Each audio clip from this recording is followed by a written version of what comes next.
শিক্ষার্থী বন্ধুরা সবাইকে শুভেচ্ছা জানাচ্ছি। এখন আলোচনা করব নবম দশম গণিত সপ্তম অধ্যায় অনুশীলনী ৭.২ এর ১১ নং প্রশ্ন নিয়ে। সেখানে বলেছে একটি বর্গের পরিসীমা দেওয়া আছে, বর্গটি অঙ্কন করতে হবে। এখন বর্গের পরিসীমা দেওয়া থাকলে সেই বর্গের পরিসীমাকে সমান ৪ ভাগে ভাগ করতে হবে, কেননা পরিসীমাতে ৪টা বাহুর দৈর্ঘ্য একসাথে থাকে। যেহেতু বর্গের পরিসীমা, সেহেতু ৪টি বাহুর দৈর্ঘ্যই সমান হবে, কারণ বর্গের ৪টি বাহুর দৈর্ঘ্যই পরস্পর সমান। এখন এইটা অঙ্কন করতে গিয়ে আমরা দুইটা বিষয় শিখব। একটা হলো কিভাবে একটি রেখাংশকে সমান ৪ ভাগে ভাগ করা যায়, এবং সেই একটি ভাগ দিয়ে কিভাবে একটি বর্গ অঙ্কন করতে হয়। তাহলে চলো আমরা শিখি কিভাবে বর্গের পরিসীমা থেকে বর্গ অঙ্কন করতে হয়। প্রথমেই আমরা বর্গের পরিসীমা নিয়ে নিব। দেখো বর্গের পরিসীমা নিচ্ছি, দেখো ১১ সেন্টিমিটার মতো আমরা বর্গের পরিসীমা নিব। দেখো এই যে, এখন এই পরিসীমাকে আমাদের সমান ৪ ভাগে ভাগ করতে হবে। তারপর একটি ভাগকে একটি বাহুর দৈর্ঘ্য বিবেচনা করে বর্গটি অঙ্কন করতে হবে। বর্গের পরিসীমার নাম দিলাম পি। এখন এই পরিসীমাকে আমরা সমান ৪ ভাগে ভাগ করব। দেখো এটা করব পেন্সিল কম্পাসের সাহায্য নিয়ে। এই যে পেন্সিল কম্পাসটিকে আমরা কি করব, পি যে পরিসীমা নেওয়া আছে এর একটি প্রান্তে স্থাপন করব এবং অর্ধেকের বেশি, দেখো অর্ধেকের বেশি নিয়েছি। এই অর্ধেকের বেশি নিয়ে আমরা উভয় দিকে দুইটি বৃত্তচাপ অঙ্কন করব। দেখো একটি বৃত্তচাপ অঙ্কন করলাম। দেখো এই যে আরো একটি বৃত্তচাপ অঙ্কন করলাম উভয় পাশেই। এবার এই কম্পাসটাকে আমরা রাখবো পি যে পরিসীমা আছে এর অপর প্রান্ত বিন্দুতে। অপর প্রান্ত বিন্দুতে রেখে আমরা কি করব, আগে যে বৃত্তচাপ এঁকেছিলাম ওই বৃত্তচাপের উপর এই অর্ধেকের বেশি বা আগে যে বৃত্তচাপটি নিয়েছিলাম ওই বৃত্তচাপ নিয়েই দেখো বৃত্তচাপ অঙ্কন করব। এইবার এই পাশে আগের বৃত্তচাপের উপর একটি বৃত্তচাপ অঙ্কন করব। তাহলে কি হলো, দেখো এই যে অর্ধেকের বেশি নিয়ে যে উভয় পাশে দুইটি দুইটি করে বৃত্তচাপ অঙ্কন করেছি, এতে পরিসীমা পি প্রথমে সমান ২ ভাগে ভাগ হবে। আমরা এই ২ ভাগে ভাগ করার জন্য একটি স্কেলের সাহায্যে দাগ দিয়ে রাখবো যে বিন্দুতে সমান ২ ভাগে ভাগ হলো। দেখো জাস্ট স্কেলটি এইভাবে ধরে এই যে এইখানে আমরা একটা বিন্দু বা একটু চিহ্নিত করে রাখবো। দেখো এটা হলো পি সমান ২ ভাগে ভাগ হলো। এবার আমরা কি করব, এবার এই যে ২ ভাগ পেলাম সমান ২ ভাগ, এই ২ ভাগের যে কোনো একটা অংশকে আরো সমান ২ ভাগে ভাগ করব। দেখো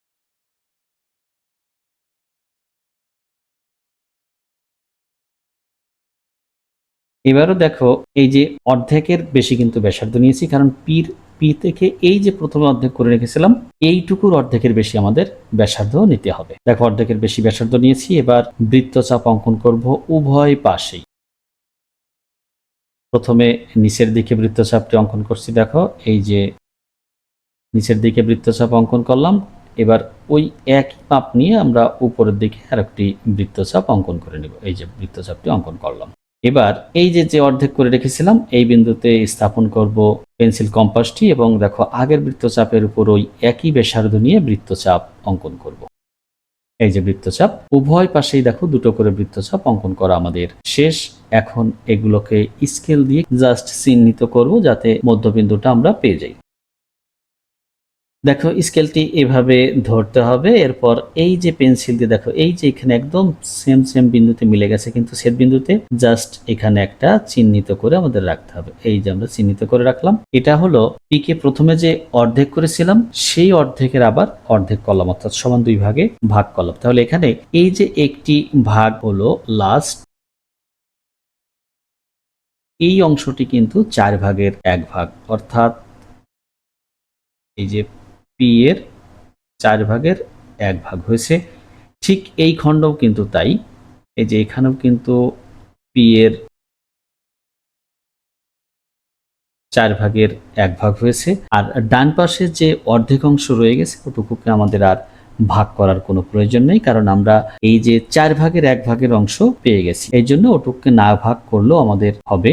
এখন কি করব, এখন যে কোনো রশ্মি নিব, যে কোনো একটি রশ্মি নিই, রশ্মিটির নাম দিলাম বিই। বি থেকে পি এর 4 ভাগের 1 ভাগের সমান করে আমরা কেটে নিব। দেখো এই যে পি কে যে সমান 4 ভাগে ভাগ করে রেখেছিলাম, এই 4 ভাগের 1 ভাগের সমান আমরা কেটে নিব। এই দেখো 4 ভাগের 1 ভাগের সমান আমরা মাপ নিয়ে কি করব, এই বি থেকে কেটে নিব। এই কেটে নেওয়া অংশের নাম দিলাম সি। কতটুকু সমান করে কাটলাম পি এর 4 ভাগের 1 ভাগের সমান করে, অর্থাৎ পরিসীমার 4 ভাগের 1 ভাগ। পরিসীমার 4 ভাগের 1 ভাগই কিন্তু বর্গের একটি বাহু নির্দেশ করে। এখন বি বিন্দুতে একটি লম্ব অঙ্কন করব। যেহেতু বর্গের ব্যাপার, বর্গের প্রত্যেকটি কোণই 90 ডিগ্রি, সেহেতু আমাদের এখানে একটি লম্ব অঙ্কন করতে হবে। এই যে কোনো ব্যাসার্ধ নিয়ে একটি বৃত্তচাপ অঙ্কন করব। এবার ওই একই ব্যাসার্ধ নিয়ে দেখো এই বৃত্তচাপের উপর আরো একটি বৃত্তচাপ অঙ্কন করব। এই যে বৃত্তচাপ অঙ্কন করলাম। এবার এই বিন্দুকে কেন্দ্র করে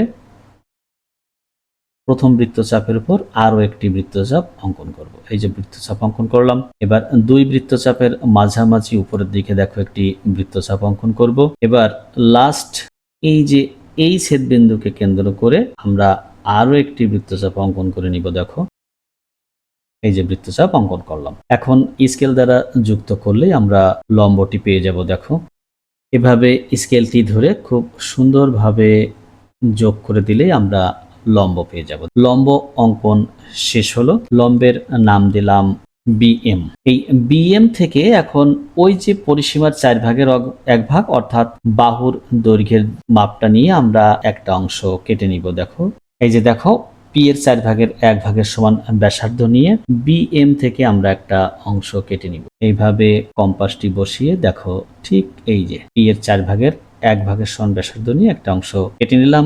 এই অংশটির নাম দিব এ। এখন এ বিন্দু ও সি বিন্দুকে কেন্দ্র করে কোন এবিসি এর অভ্যন্তরে দুইটি বৃত্তচাপ অঙ্কন করব। দেখো খেয়াল করো, এই যে পি এর 4 ভাগের 1 ভাগের সমান ব্যাসার্ধ নিয়ে কি করব, এ বিন্দুকে কেন্দ্র করব। এ বিন্দুকে কেন্দ্র করে এই কোন এবিসি এর অভ্যন্তরে একটি বৃত্তচাপ অঙ্কন করব। এবার সি বিন্দুকে কেন্দ্র করে ওই একই ব্যাসার্ধ নিয়ে আগের বৃত্তচাপের উপর আরো একটি বৃত্তচাপ অঙ্কন করব। মনে করলাম বৃত্তচাপ দুইটি একটি বিন্দুতে ছেদ করেছে। এই ছেদ বিন্দুটার নাম দিলাম ডি বিন্দু। এখন স্কেলের সাহায্যে এডি এবং সিডি বিন্দু দুটো যোগ করব। দেখো এই যে এভাবে স্কেলটি ধরে সি বিন্দু ডি বিন্দু যোগ করে দিবে। ঠিক একইভাবে স্কেলের সাহায্যে আমরা এ বিন্দু এবং ডি বিন্দু যোগ করব। দেখো স্কেলটি ধরে পেন্সিল দিয়ে খুব সুন্দরভাবে যোগ করে দিবে। তাহলে দেখো এই বিন্দুগুলো যোগ করার ফলে আমরা একটা চতুর্ভুজ দেখতে পাচ্ছি। এই চতুর্ভুজটি আমাদের উদ্দিষ্ট বর্গ, কেননা এখানে পরিসীমার 4 ভাগের 1 ভাগের সমান বাহু বিশিষ্ট চতুর্ভুজটি অঙ্কন করা হয়েছে, যার প্রত্যেকটা বাহু দৈর্ঘ্য সমান এবং একটি কোণ 90 ডিগ্রি। তাহলে এই জাতীয় চতুর্ভুজকে বা চিত্রকে আমরা বলে থাকি বর্গ। তাহলে আমাদের যে উদ্দিষ্ট বর্গটি পেলাম এটার নাম এ বি সি ডি, এটাই আমাদের উদ্দিষ্ট বর্গ। তাহলে কি কি কাজ করেছিলাম আমরা? প্রথমে পরিসীমাকে সমান 2 ভাগে ভাগ করেছিলাম, সেই 2 ভাগের 1 ভাগকে আবার সমান 2 ভাগে ভাগ করেছিলাম, ফলে পরিসীমার সমান 4 ভাগের 1 ভাগ আমরা পেয়ে গিয়েছিলাম। এই 1 ভাগের দৈর্ঘ্যই হবে বর্গটির 1 বাহুর দৈর্ঘ্য। তারপর কি করেছিলাম? তারপর যে কোনো একটি রশ্মি নিয়েছিলাম, রশ্মি থেকে পি এর 4 ভাগের 1 ভাগের সমান ব্যাসার্ধ নিয়ে একটা অংশ কেটে নিয়েছিলাম, নাম দিয়েছিলাম বিসি। এবার বি বিন্দুতে বিএম লম্ব অঙ্কন করেছিলাম। বিএম লম্ব থেকে P/4 এর সমান করে বিএ অংশ কেটে নিয়েছিলাম এবং এই এ বিন্দু ও সি বিন্দুকে কেন্দ্র করে 1/4 ইন্টু পি বা P/4 এর সমান ব্যাসার্ধ নিয়ে দুটো বৃত্তচাপ অঙ্কন করেছিলাম। কোথায়? কোন এ বি সি এর অভ্যন্তরে। বৃত্তচাপ দুটো একটি বিন্দুতে ছেদ করেছিল, সে বিন্দুটির নাম দিয়েছিলাম ডি। তারপর এ বিন্দু এবং ডি বিন্দু এবং সি বিন্দু ও ডি বিন্দু যোগ করেছিলাম। যোগ করার ফলে আমরা বর্গটি পেয়ে গিয়েছিলাম। যে বর্গটি আমরা অঙ্কন করতে চেয়েছিলাম শুরুতেই, সেই বর্গটি আমরা পেয়ে গেছি। এর বর্ণনাটি আমি ভিডিও শেষে যুক্ত করে দিব, তোমরা ওখান থেকে দেখে নিবে। বারবার প্র্যাকটিস করলে অবশ্যই বর্গ অঙ্কন নিয়ে তোমাদের কোনো ঝামেলা থাকবে না। সবাই ভালো থেকো, সুস্থ থেকো।